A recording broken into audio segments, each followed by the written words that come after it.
Hello, hello. It's Joy Foster, founder of TechPixies and the host of the Sparkle and Thrive podcast. And I'm really excited now to bring on a second guest that we are interviewing today who's had a major transformation through the social media mastery program that we offer at TechPixies.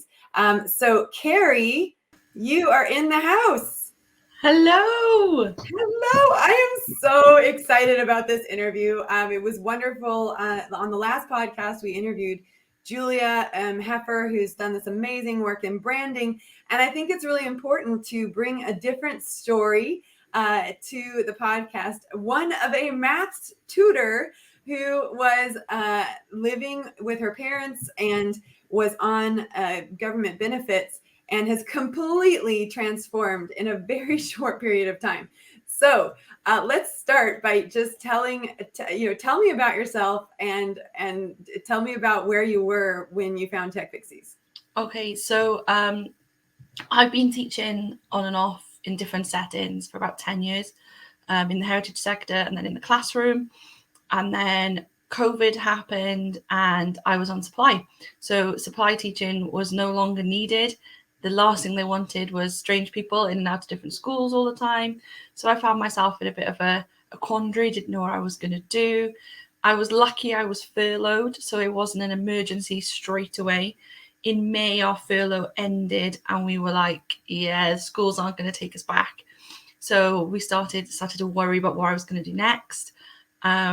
I tutored a couple of children just as a favour for friends, things like that. I was actually, I quite enjoy this, so maybe I could carry on with this, but I had no idea what to do. So in the September last year, I made the decision to tutor full time because supply teaching just wasn't going to be practical anymore with one student. I was pottering around on Facebook trying to work out what I was going to do and how I was going to manage the situation.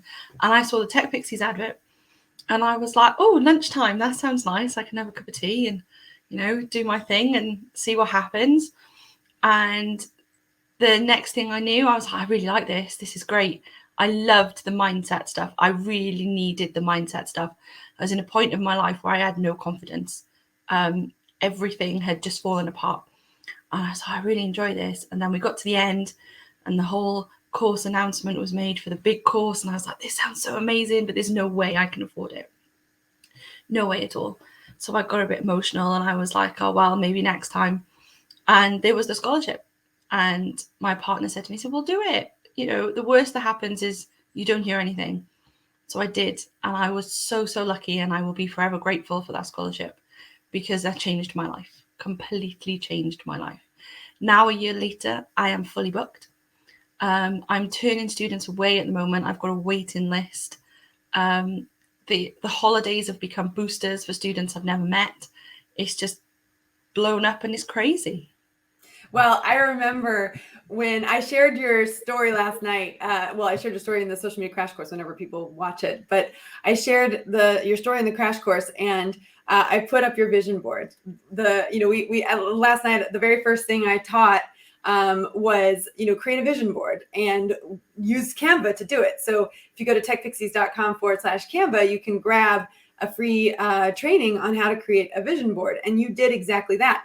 So you created this vision board with 5 students. By the end of 2020, you wanted 5 students. And I remember jumping on a coaching call with you at Christmas time, right before Christmas time. And you're like, Joy, I have a problem. I was like, what's the problem? You're like, I'm fully booked. I've got 21 students and I just snuck that one in. And it was such a great problem to have. I mean, this is not a problem that most people envisage having within a few months of creating a vision board, but it happened for you. And, like you said, a huge part of that was the mindset shift. And it's interesting you talk about the wait list for people to work with you. We have a huge wait list for our scholarships now. We have very limited scholarships and we're working to create more, but, they are hard to get. And, you obviously very much deserved one. And we don't have any at the moment. This is being filled in October of 2021 because we've already run out of all of the scholarships for 2021, but we will have them again in 2022. And they are important because they really do change people's lives. So I'm really glad you talked about that. I think there's so many questions I want to ask you, but let's go back to So in December, you had 21 students and you had this problem, like you had no more space for students. So what did you decide to do? So, well, I debated it for ages, and with a bit of helpful encouragement from you, I put my prices up. I love it. And I'm still fully booked. So it turns out you were right, Joy. Oh my gosh, I love that so much. And I love that I was right even more. No, I'm teasing. This is so interesting because Julia spoke as well about raising her prices. And I think this is a huge mindset block for women. So talk to me about how you overcame your fear of raising your prices. So I did it step by step. So I had my target price that I wanted, and then step by step, I started to raise the price just a little bit here and a little bit there. And then I found once I hit the £30 an hour mark, that people who were contacting me were far more serious about what they wanted. They were far more focused on what they wanted as an outcome for their children. And they were less likely to try and barter with me. So I don't know if it happens in other industries, but in tutoring, you set a price and then the parents think that they can negotiate that price down or up, like as much as they want to down. And you'll just accept that because you're so grateful for their work.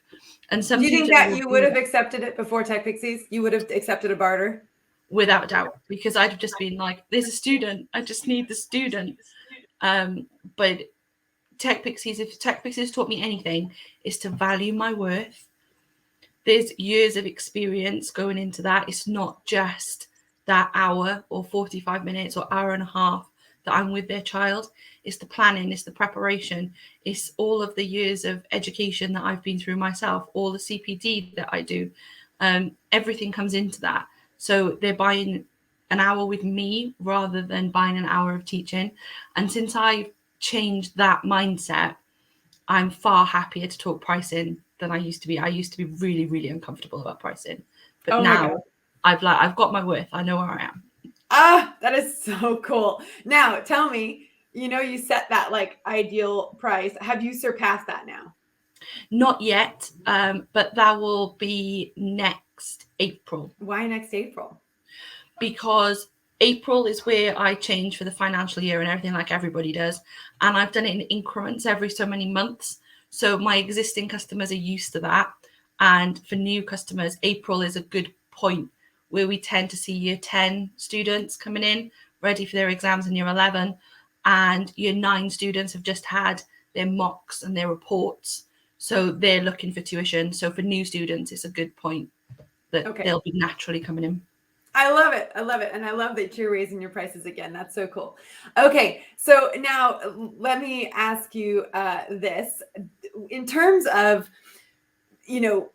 how it's changed your life from a financial independence standpoint, what has transpired for you? Because like I said in the beginning, at one point, so you put in the Facebook group at one point, you're like, I moved out and I freaked out. I like direct message you. I'm like, what? You moved out? Like, and I was thinking like you moved out of your marriage and all that other stuff. And which does happen. I mean, let's be honest, it does happen at TechPixies. People shift mindset and then suddenly they realize they're married to someone that doesn't want to go on that journey with them. And it doesn't work out for them. That does happen. And that's part of transformation, right? You don't always keep the same people in your life once you've made that transformation. But for you, you didn't actually leave your husband. You have moved with your husband out of your parents' house. So talk to me about what that made possible for you. Yeah, it was amazing. So we'd been talking for months about how we wanted to live somewhere different. We wanted to be more independent, financially independent, but we only had one wage, regular wage coming in. So we couldn't do that. And then back in the summer, I was so pleased. I'd taken my first paycheck out of the business, and it was substantial enough that I could move out. So we're renting a house at the moment. We're saving a deposit. We're halfway to where we want to be with our deposit to be able to buy a house. We've welcomed a crazy puppy into our lives, which I don't know why I thought that was a good idea, but I adore him, but he's crazy. And life has just completely transformed for us. So we're not reliant on anybody else. It is just us, our wages, The business doesn't pay for extras or anything like that. It's not pocket money. It is an actual full wage now, which is the same wage I was taking out of teaching. Wow. And I know when you raise your prices, you're now going to be earning more than you were before. That is so cool. Steph is watching live and she says, what a story. So inspirational. I know I have wanted to do this story for so long. And Abby's watching as well. And she says, Pixie power. And it's so cool. So true. So true. Nicholas says, I'm so happy for you. So inspirational. Crying some happy tears. Oh, Nicola. I feel that, Nicola. So here's the other part, and we have to sneak this in. Where in the country are you based in the UK? I'm in South Wales. South Wales. So really doing tutoring face-to-face was going to be a challenge for you anyway, based on your location. What has learning how to, what is going online allowed for you? Who are you working with and where are they? So I'm working with children all over the UK. Most of my children are based in London, Kent, Surrey, Sussex. I do have one child at the moment that's in Morocco. International, Ceri, you're international. We've done it, Joy. We're international. That is so cool. All right, that's awesome. I wasn't expecting that. And then one of the things we talked about on the social media crash course is how you leverage social media to get people onto your mailing list. And I told the story of how you created what's called a lead magnet, but you created a guide for parents who have children with math anxiety, and you put that on Facebook. And when I checked it a while ago, it had 289 shares. I mean, I'm sure it's had way more than that now. But talk to me about that process. Talk to me about which social media networks are working for you, and also how that guide has worked for you in generating students to work with. So the guide was crazy. We'd done a session with Teresa on mindset, and it was a just do it, messy action, just get it done. And I've been putting off this lead magnet for like months. So I was like, I'm just going to do it. I'm just going to do my basic guide of what I do with my initial students and tips and tricks I give them straight away that can make a difference. And I'll do it in Canva and everything will be fine. So I did it. I did a linkable PDF document, which linked to all my social media, which I was really proud of because I was like, there's no way I'm tech savvy enough to do that. It turns out I am. So I put it all out there, and then I was like, oh God, now I've got to deal with MailChimp because I needed a landing page. How am I going to do this? So I watched the MailChimp bonus and I did all the MailChimp stuff. And I was like, actually, this is all right. So I've done that. And I only put it on Facebook. I didn't put it anywhere else. And it went crazy. Like overnight, it just went crazy. I posted it, and within like 20 minutes, it had like 14 shares. And I was like, that's good. I'm happy with that. And then I think it was you that messaged me, and you were like, it's got up to like 100 shares. And I was like, don't be daft, because I'd looked at it again. And I looked at it, I was like, oh my God, that's insane. So it's created me a mailing list of 180 people at the moment. And I email them all weekly with a tip or a hint or something that's going on, something that can make maths more accessible for children who are a bit worried about it or anxious or got dyscalculia or something like that. This week's is a recipe. One of my famous recipes coming back, Joe. I know. Well, we got to preface this. So I'm on your mailing list because I just love your stuff. And at Christmas, you sent out a gingerbread recipe, which I did with my kids, and we made our gingerbread houses and stuff. But talk about how recipes and cooking really helps children with math anxiety. So the biggest problem with math anxiety is the fear of the number. So they see numbers and straight away they shut down. It's a fluency exercise and they have to get them all right or it's going to be a disaster. If you use cooking, they're using weights and measures. They're using addition and subtraction skills to make sure the measurements are right. Using their fraction skills to be able to portion everything out. Using time skills to be able to time the cooking. Waiting for the cooling time. And then they're using art and creative skills to be able to decorate wherever they make. So it takes it away from maths activity. So it's kind of like when you sneak vegetables into a blended sauce. It's kind of like that, but in maths talk. So I love that. sneak the maths in there Sneak some without maths in. them realizing, and then you've always got a positive point of reference for them that they managed to achieve that bit of maths without realizing it's even maths. Well, so you don't just send out recipes, and I'd love to know what, well, I'll just have to check my email to see what recipes sent out. But you also do polls in a private Facebook group, and then you send the link to the polls in your emails so that people will go on and reply to those polls. That is incredibly powerful because you're getting people from your email back into your social engaging. How has that been working for you? It's been really, really slow.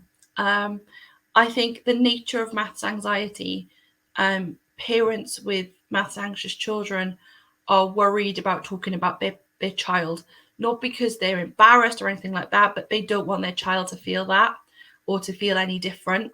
So people will open up with me. I get lots and lots of email responses back to the emails I send with wonderful stories and really, really tricky questions, difficult situations, but they're not as inclined to share in the group situation yet.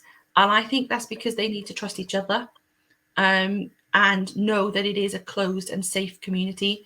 So I don't allow any marketing in there. I don't allow any other teachers, tutors, or support like that in there because a mixed message can cause conflict and confusion for people. It's just trying to build that safe space for But them. I love that you're building the safe space. And I also love the side effect of that. So even if they're not quite ready to respond to the polls, you're getting them back into the group and you're also getting this private conversation going on between you and them. And that's the most important thing, right? That private conversation, that you're connecting with them on a level and that you're building up that know, like, and trust factor. So I really love that. And I also love the idea of leveraging a Facebook group for a situation like this where the conversation is a little bit more private and it's a little bit more sensitive. And Tony's watching now and she says she loves the idea of polls. She likes the idea of polls, which I think is great. Julia loves your top tip about recipes. So tell us, what is the recipe that you've got this week that's gone out? So this week we've got 2 recipes coming up. So this week we have Halloween cupcakes because everybody needs a Halloween cupcake, right? Yes. And next week we have spider pizzas for Halloween. Spider pizzas. Oh my word. So how can people get onto your mailing list so they can get these amazing recipes? So you can join the mailing list on my website, which is engageeducation.org. And on the bottom of every page, there is a link to the mailing list.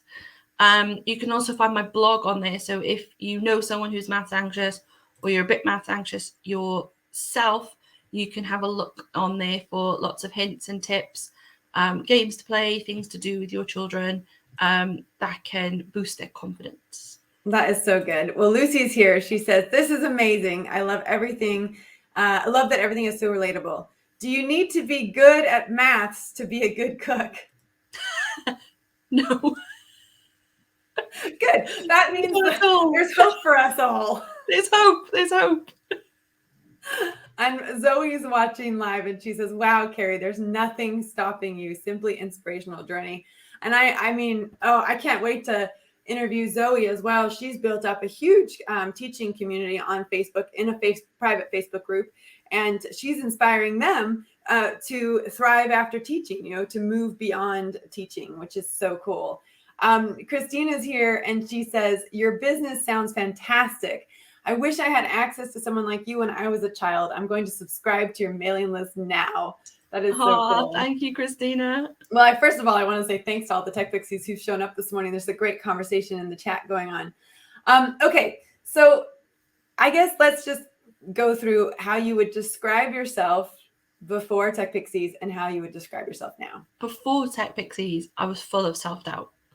I thought I was going to be forever trapped in the classroom.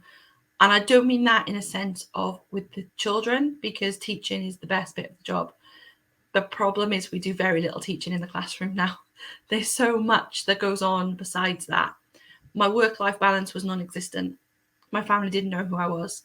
I would regularly work over 60 hours in a week to try and get everything done. I was lucky if I took an afternoon off on a Saturday. Now Financially, I'm in the same boat, and it's improving all of the time. I'm happier. I'm far more confident than I've ever been. I have my weekends off. So my laptop is closed at 6 o'clock on a Friday, and I do not deal with work again until 9 o'clock on a Monday morning. I've never done that until now. And I don't feel any guilt anymore. I used to feel terrible guilt for it. I've taken my work emails off my phone. So if they have an email over the weekend, I don't know about it. I've also set up a business phone. So if they ring me, text me, leave me messages, whatever, I don't know about it. It's family time. It's not work time anymore. And without TechPixies, I wouldn't have done any of this at all. Oh my gosh, I love So that. I need to grateful take a lesson out of your book. Can you do a lead magnet for that, please? Okay, so now what does the future look like for you? So I'm now offering group lessons. This slow building at the moment, focusing mainly on the 11 plus, and again for children that aren't that confident, because it's really overpowering and overwhelming for children if you've always got that one kid in the class that's sticking their hand up. Like it's hard to overcome that. And online, there's so many different ways they can share their answers. They don't need to do that. So confidence builds quite quickly. So I've set up a Kent Test mailing list as well, which has got a lead magnet for the ultimate guide to the Kent Test. And I am also at the moment doing a branded business book course with Claire Clark, which is fantastic. So I can make my journal. So all of my maths anxious children will now have their own paper copy of a maths journal to see their journey and how they go. And there's also one in the pipeline for my group lessons as well. And I can make notebooks. So what more do you need? I can make a notebook with little squared paper in, and everyone can do their maths. It's going to be great. That is so cool. Oh my gosh, I just love that. What would you say to someone who's on the fence? Because I know a lot of people are looking at social media mastery and they're like, whoa, that's a big investment. And one of the things I tell people is it's not an investment in the program. It's an investment in you. Like, you've got to do the work, right? I mean, we just provide the environment and the training to get you going. So what would you say to someone that's on the fence? Do it. Just do it. If you're in a position where it's even remotely possible, just do it. I have not looked back. The support in the community is out of this world. I've never experienced it anywhere else. The mindset stuff will change your life without a doubt. There's no way that it won't. And then when you add in the social media skills to go with that, like, I only really leverage Facebook at the moment. I don't really use the other channels probably as much as I should be, but Facebook seems to be where my people are. So that's where I'm going to hang out on my email list. But there's no way I thought I'd ever have an email list. And now I've got two. Well, now, my next question is going to be, when are you going to start putting a little paid advertising behind these lead magnets? I did for the Kent Test. I did some paid advertising on Facebook for my Kent Test Ultimate Guide. And I earned my money back with a one-to-one client in a week. Oh my God. Ceri.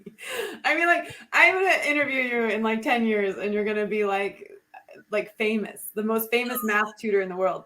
Not that you're not already. It's so funny. It's like, well, the story of Thomas Edison, the light bulb, the ability to create the light bulb existed. He just had to work out, how to do it. And I just see such an incredible future for you. And that's what's so much fun for me, especially since, I think the TechPixies world had a huge impact on your life.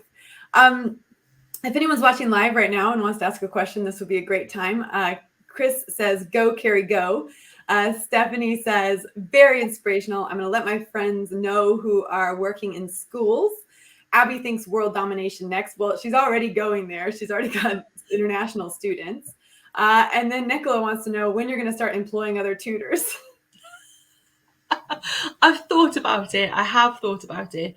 But they would have to be so on my brand to be able to do that. Like, a lot of the feedback that I get is the children respond to me and the methods that I'm using and the way that I manage the situation. So I would have to be 100% that the other tutor was completely on board with exactly the same ethos before I'd even consider it. So I think that sounds like a really good maths anxiety certification program. it does.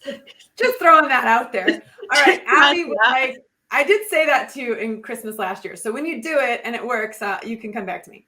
All right. So Abby says, any tips for learning times tables for an 8-year-old? That's a great question.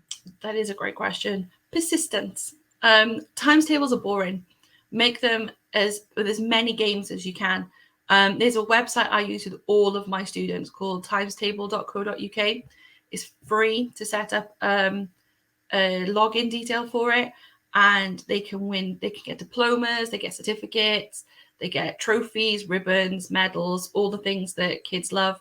There's games on there as well. And if your child is looking at doing the multiplication checker test, which only happens in England, it doesn't happen in Wales, there's like a mock version of that so they can get used to it, because they only have 6 seconds to answer a question. But generally with times tables, if you can learn your 2s, your 5s and your 10s, from there you can get to any of the others. It's just addition and subtraction. So it's just persistence, and don't put any pressure on it. It'll happen when it happens. So one thing my husband does with our kids, which is super fun, and he did it when they were that age and still does it now as we're helping our son with stuff, is he gets them to do the times tables as they're going up the stairs to bed. So each stair, 2, 4, 6, 8, 10, all the way up to the top. We're now on to the 6s and the 7s and the 8s, which are pretty tricky. So I love that. This is so good. And Abby says, thanks. She has to do all up to 12 times by the end of the year. Absolutely. So I think definitely go check out the website that Ceri recommended. And if you got stairs in your house, maybe try that trick too. And I love how you said start with 2, 5, and 10, because that is so true. If they get confidence with that and they think it's, easy, then going to 3, 6, and 11 is a lot easier as well. So that's a great, great tip.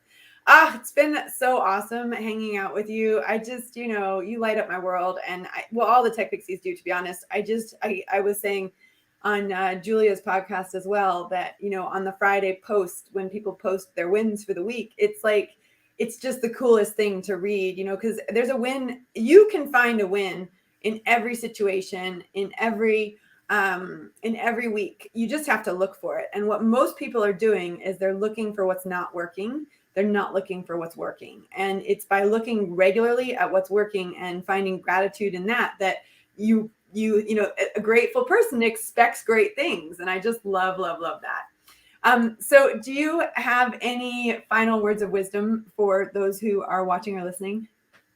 Just if you have a dream, just go for it. Because I always used to listen to things like this and be like, yeah, it happens to other people. Those sorts of things happen to other people. It's just a marketing ploy. Those people aren't real. It's just trying to trick me into doing something. Those people aren't real. TechPixies people are real. These stories happen. I've seen it with the cohort that I came through with. Loads of us have done such amazing things since. And if you've got a dream and you're willing to work for it, it'll happen for you. It may take a bit longer. It may be quicker, but it will happen. It'll get there. You've just got to be persistent. I love that. That's such great advice. Well, thanks again for joining me today. This was an amazing opportunity to speak to someone who has just had a huge transformation. And I so appreciate your time and being here. And I hope you have a great rest of your week. Thank you for having me. Always a pleasure.